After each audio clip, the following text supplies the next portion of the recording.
Good evening दोस्तों, मैं हूं दिनेश के वोरा। बहुत बहुत स्वागत है आपका वर्ल्ड व्यू के इस प्रोग्राम में। चैनल आपका फेवरेट न्यूज टाइम। बात करेंगे G20 का समिट जो साउथ अफ्रीका में आज स्टार्ट हुआ। वहां पर ब्रह्मा विष्णु महेश तीनों मिसिंग हैं। जिनपिंग, पुतिन और ट्रंप तीनों ही नहीं आए। और तो किसी को मैं ब्रह्मा विष्णु महेश बोल नहीं सकता, तो ये तीनों मिसिंग हैं। ममदानी साहब की मुलाकात ट्रंप से होती है व्हाइट हाउस के अंदर, इस पर बात करेंगे। नाइजीरिया के अंदर 215 बच्चे, स्कूल के बच्चे और 12 टीचर किडनैप कर लिए गए हैं। बहुत दुखद घटना है। इसके अलावा रुपया बुरी तरह से क्रैश हो रहा है। 89 रुपीज 70 पैसे के आसपास फ्लोट कर रहा है, बस on the kissing distance of 90 आप कह सकते हो। और रशिया ने S-500 ऑफर किया है चाइना को। कहीं ना कहीं ये भारत के लिए बड़ी चुनौतियां नजर आ रही हैं कि भारत को S-400 देता चलिए, रशिया तो चाइना को भी देता है। तो कॉन्फ्लिक्ट की स्थिति में कहीं ना कहीं सेम हथियार दोनों साइड में अगर बॉर्डर के आसपास हैं तो चीज़ें बहुत मुश्किल हो जाती हैं रियल टाइम वॉर सिचुएशन में। तो आप सबका स्वागत है। नमस्कार, गुड इवनिंग, आदाब और सत श्री अकाल। G20 का समिट साउथ अफ्रीका में शुरू हुआ, लेकिन उनके ब्रह्मा विष्णु महेश यानी कि 3 बिग विग्स पुतिन, जिनपिंग और अमेरिका के ट्रंप तीनों वहां से मिसिंग। ग्लैमर भी कम होता है, वेटेज भी कम हो जाता है। मोदी जी तो वहां पर गए हैं। मोदी जी अब इसलिए वहां पर गए कि ट्रंप नहीं आ रहे। अगर ट्रंप आ रहे होते तो मोदी फिर साउथ अफ्रीका नहीं जाते थे, जयशंकर को भेज देते थे। इस G20 की जो प्रेसिडेंसी इस टाइम साउथ अफ्रीका के पास है, तो उसका थीम जो आया है solidarity, equality and sustainability.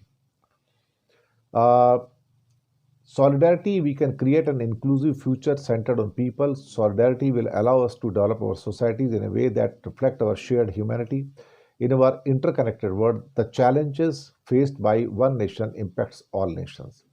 Equality, we strive to ensure fair treatment and equal opportunity for all individuals and nations, regardless of their economic status, gender, race, geographic location, or any other characteristic. And sustainability, involving meeting the needs of present without compromising the ability of future generation to meet their needs. ये देखा जाए तो एक जो इनकी theme आई है, ये काफ़ी खूबसूरत थीम है। जनरल वे में तो अच्छी लगती है, लेकिन उसके ऊपर एक्शन क्या होता है। लेकिन सबसे बड़ी खबर तो ये थी कि तीनों ब्रह्मा विष्णु महेश वहां से नदारद हैं साहब। ट्रंप, पुतिन और जिनपिंग ने दूरी बनाई है। ट्रंप ने तो आना नहीं था। उसके बाद शी जिनपिंग और पुतिन का ना होना, ये भी अपने आप में एक महत्वपूर्ण है। प्रधानमंत्री मोदी भारत के इसमें 3 सेशंस में हिस्सा लेंगे, जिसमें इंक्लूसिव डेवलपमेंट की बात है, क्लाइमेट क्राइसिस की बात है और आर्टिफिशियल इंटेलिजेंस से मुद्दों पर अपने विचार रखेंगे। अब अगर ये 3 बड़े नेता यहां पर नहीं आते हैं तो आप क्या करोगे। ट्रंप ने गोरे किसानों के ऊपर जो मुद्दा बनाया है अत्याचार का, उसको लेके वहां पर नहीं आए। पुतिन नहीं आए क्योंकि उनको गिरफ्तारी का खतरा था, और वजह बेहद स्पष्ट है कि इंटरनेशनल क्रिमिनल कोर्ट ने यूक्रेन युद्ध को लेकर पुतिन के खिलाफ गिरफ्तारी का वारंट जारी किया है। साउथ अफ्रीका रोम स्टैच्यू का सदस्य है, यानी कि उसके लिए आईसीसी के वारंट का पालन करना अनिवार्य है। यानी कि अगर G20 में समय पुतिन आते तो उनको गिरफ्तार करना पड़ता। और शी जिनपिंग की कहते हैं कि तबीयत ठीक नहीं है, he is not keeping well, इसलिए उन्हें यात्रा के बजाय प्राइम मिनिस्टर ली कियांग को अपना रिप्रेजेंटेटिव बनाकर भेजा है। चाइना और साउथ अफ्रीका के बीच में संबंध काफी मजबूत हैं। शी जिनपिंग 2023 के ब्रिक्स समिट में आए थे, लेकिन इस बार उनका जो एब्सेंस है वो ज़्यादा खलने वाला है कि अगर तीनों ही मिसिंग है, मैं तो तीनों को इस दुनिया का ब्रह्मा विष्णु महेश कहूँगा, अगर ये तीनों ही नहीं आते हैं तो फिर अल्टीमेटली फिर उसका जो ग्लैमर है, उसका जो वेटेज है, उसके अंदर जो चीज़ें निकल के आ रही हैं, वो अपने आप में काफ़ी मुश्किल भरी हो जाएंगी। चलिए, हमारी तो कोशिश ये रहेगी कि जो जो उसमें हो रहा है, हालांकि अमेरिका ने कहा कि जो लीडर्स डिक्लेरेशन आती है वो भी ना दी जाए। तो हो सकता है कि लीडर्स डिक्लेरेशन ना दी जाए, हो सकता है कि एक छोटी सी ट्रंकेटेड यानी कि टूटी फूटी सी एक डिक्लेरेशन लास्ट में दे दी जाए। अब आते हैं ममदानी साहब की वाइट हाउस में मीटिंग होती है ट्रंप साहब के साथ में, और दोनों एक दूसरे के प्रति तीखे बयानात जो देते आए हैं, वहाँ पर अब थोड़ी सी कमी नज़र आ रही है, उस तलखी में कमी नज़र आ रही है। फोटोग्राफ आए हैं, ट्रंप साहब बैठे हैं, ममदानी साहब पीछे खड़े हैं, और दोनों एक्चुअली देखा जाए तो काफ़ी खुशनुमा वहाँ पर मिजाज के तौर पर एक दूसरे से मिल रहे थे, बातचीत कर रहे थे, हंस रहे थे, मुस्कुरा रहे थे। और एक प्रेस इंटरेक्शन के दौरान ज़ोहरान ममदानी से एक पत्रकार ने पूछा, ट्रंप बैठे थे, क्या वो अब भी ट्रंप को एक फासिस्ट मानते हैं? तो ममदानी ने जैसे सवाल का जवाब देना शुरू किया, तभी ट्रंप ने बीच में बात काटकर उनका हाथ हल्के हल्के से थपथपाया और हंसी के साथ कहा, कोई बात नहीं, तुम बस हाँ कह सकते हो, ये समझाने से आसान है, मुझे कोई आपत्ति नहीं है। यानी कि तुम कह दो हाँ वो फासिस्ट हैं, इससे क्या मामला जल्दी सुलझ जाएगा और लोग आराम से समझ जाएंगे, मुझे कोई इसमें आपत्ति या ऑब्जेक्शन नहीं है।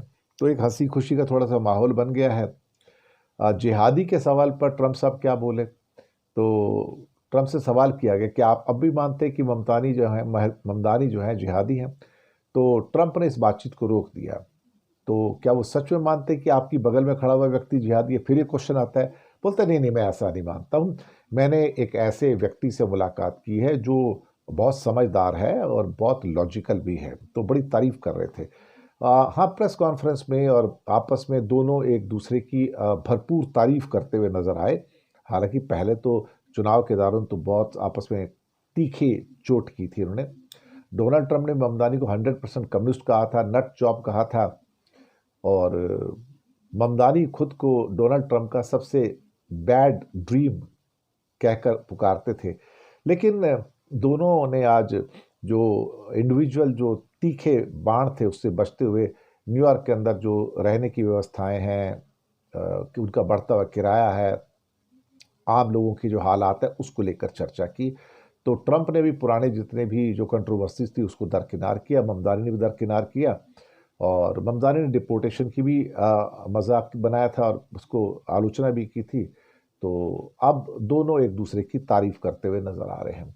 मुझे लगता है कि अब आमने सामने बैठ के उनकी दूरियां कम हो गई हैं, और उनका कहना है कि नहीं नहीं, न्यूयॉर्क के लिए मैं सब कुछ करूंगा जो करना चाहिए, और हमारे देश का एक star you can say the city है, और हम दोनों मिलकर काम करेंगे, और बहुत जल्दी ही यहाँ की जो समस्याओं को सॉल्व करने में हम सफलता पाएंगे। दोनों मिलकर यहाँ पर काम करने की बात कर रहे थे। तो मैं तो यही समझ के चल रहा हूँ यहाँ पे कि ये मुलाकात हो गई है, तो चलिए अच्छी बात है। थोड़ी जो उनकी जो कड़वाहटें हैं वो भी कम हो जाएंगी, और इसी के बहाने कहीं ना कहीं न्यूयॉर्क शहर को जो एक फंडिंग मिलनी है उसमें कोई रुकावट नहीं आएगी। खुशी हुई है ज़ोहरान ममदानी की ट्रंप साहब से इस मुलाकात को लेकर। इसके बाद हम बात करेंगे कि नाइजीरिया के एक स्कूल के अंदर 215 बच्चे और 12 टीचर किडनैप कर लिए गए, और उनके प्रेसिडेंट ने जो G20 का दौरा था वो रद्द कर दिया, और उनकी जगह पे वाइस प्रेसिडेंट काशिम शेट्टिमा वो उसमें शामिल होंगे। लेकिन ये सबसे दुखद खबर है कि नाइजीरिया के वेस्ट में एक कैथोलिक बोर्डिंग स्कूल पर हमला किया गया, 215 बच्चों का किडनैपिंग कर लिया गया, 12 टीचर का किडनैपिंग हुआ है। ये अफ्रीका के जो सबसे ज़्यादा आबादी वाले देश नाइजीरिया से इससे बुरी खबर हो नहीं सकती थी, और इतने बच्चों को किडनैप कर लेना, मुझे लगता है कि it is one of the worst incident ever happened in the history of Nigeria. और हो सकता है कि ये दुनिया के इतिहास में भी इतने बच्चों का किडनैप हो जाना, स्कूल चिल्ड्रन का किडनैप हो जाना, ये अपने आप में अनप्रेसिडेंटेड है। और 215 स्टूडेंट्स और 12 टीचर, इनको किडनैप किया गया। मुझे लगता है कुछ रैंसम वगैरह की मांग करेंगे। अधिकतर बच्चे 12 साल से 17 साल के हैं, और अब उनको बचा पाना पॉसिबल होगा नहीं होगा, क्या किडनैपर्स की डिमांड है, क्या कहा जाए। और लेकिन ये अपहरण की घटनाओं का सिलसिला कोई नया नहीं है, बल्कि कहा जाए तो अब तक बहुत सारे बच्चे जो हैं वहाँ पर किडनैप किए गए हैं, ये बात तो बिल्कुल सही है। और फिर ये लोग फिरौती मांगते हैं। और इससे पहले 10 साल पहले से करीब 276 स्कूली छात्राओं का इस ढंग से एक अपहरण हुआ था, और कम से कम 1500 छात्रों का अपहरण अब तक हो चुका है। और वहाँ पे इस किस्म के जो इलीगल जो डाकू टाइप के जो लोग होते हैं, वो इस टाइप के पैसा कमाने के लिए ये किडनैप करते हैं।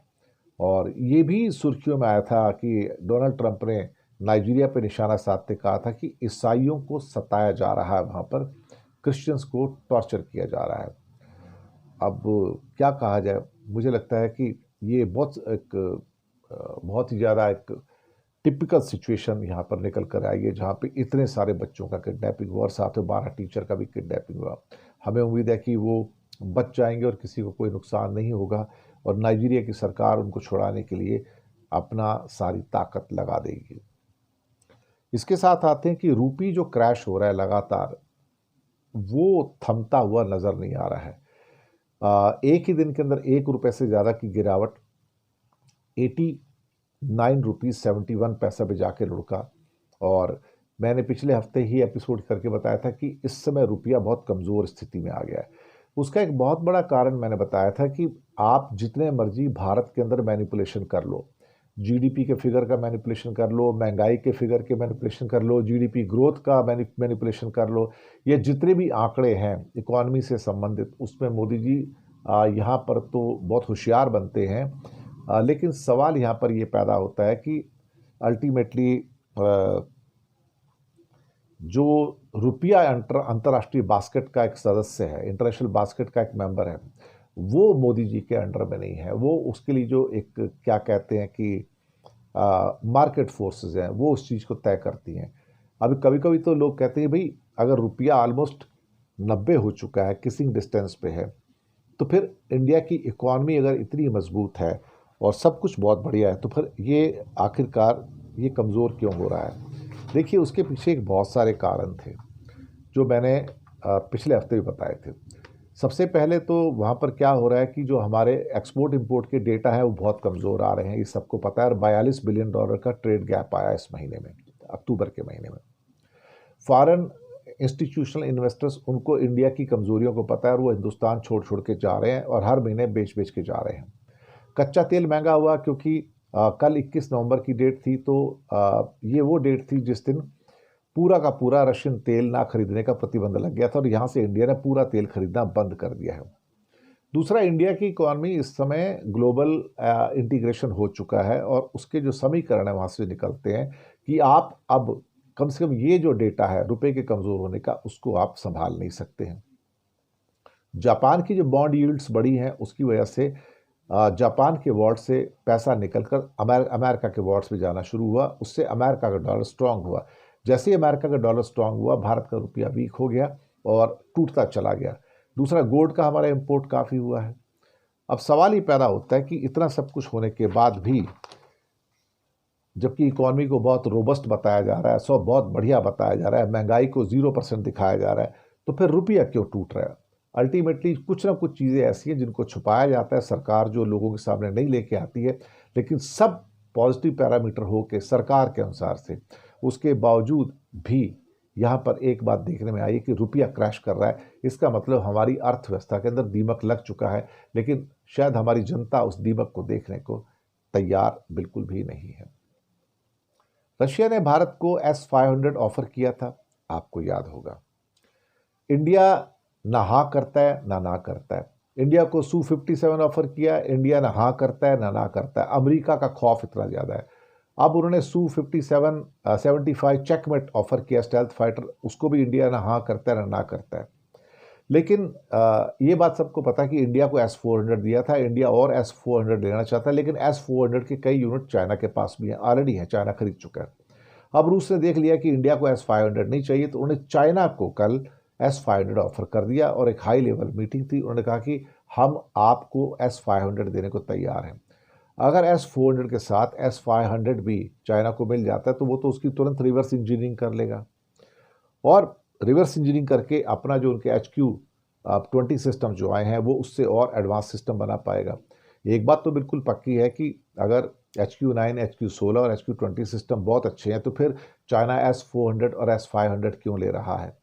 कहीं ना कहीं उसको पता है कि मैं अभी S500 के लेवल पे नहीं पहुंचा हूं या S400 के लेवल पे नहीं पहुंचा हूं, उससे थोड़ा सा एक दो लेवल कम ही है। तो अब रशिया और चाइना मिलकर एक बड़ा ब्लूप्रिंट बनाने जा रहे हैं आपसी सहयोग का। और भारत के लिए ये मुझे लगता है मुश्किल की घड़ी है, क्योंकि अगर भारत को S400 है और चाइना के पास भी अगर कॉन्फ्लिक्ट होता है तो दोनों बराबरी में खड़े रहेंगे। और उनके पास अब अगर S500 भी आ जाता है और 4-6 महीने के अंदर, तो हमारी चुनौतियां तो और ज़्यादा बढ़ जाएंगी, हमारे लिए मुश्किलात और ज़्यादा बढ़ेंगी। इसी के साथ हम इस प्रोग्राम से विदा लेते हैं, शुक्रिया अदा करते हैं आपको, और साथ ही में आपसे रिक्वेस्ट करेंगे चैनल को सब्सक्राइब कीजिएगा, हो सके तो छोटी छोटी फाइनेंशियल सपोर्ट ज़रूर कीजिएगा, क्योंकि रिसर्च बेस्ड जो पत्रकारिता है उसको आप तक पहुंचाना काफ़ी महंगा पड़ता है, उतना सस्ता नहीं पड़ता है। और नीचे UPI नंबर और बैंक अकाउंट नंबर हमने डिस्क्रिप्शन में दिए हैं, किसी एक को चुनकर छोटी सी मदद करेंगे तो अच्छी पत्रकारिता को बचाने में आप हमारे सहयोगी भी बनेंगे। 9:30 देखिएगा वर्ल्ड न्यूज़। बहुत बहुत शुक्रिया आप सबका, हंसते रहिए, मुस्कुराते रहिए। Good night, thank you very much.